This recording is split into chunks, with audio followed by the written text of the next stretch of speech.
sel päeval, kui kurb oli meel, ma istusin maa kes kõnniteed, ei andnud kellelegi teed, kuni eksis ees mul üks imeline mees. Ta oli see väike habe oli ees, mingi krutsifiks paistis ta karbade seest ning silmis tal helkis üks kahtlane leek. Ta küsis mu, mis sa siin teed, kuloke?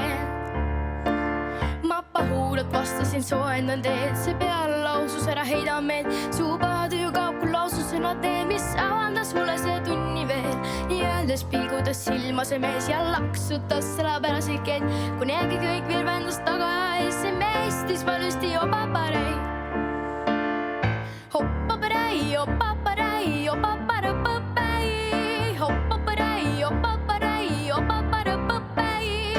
Opaparei, opaparei, opaparõpõpei. Opaparei, opaparei, opaparõpõpei.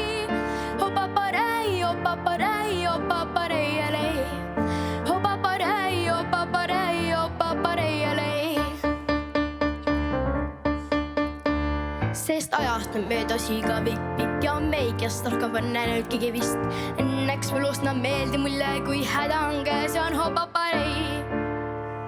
Muud soduju kaob lausa silmapilk ja silmade ees saab uues kogu pilt. Seepärast nüüd soovitan teile vaid, et hõisake valjusti hopaparei.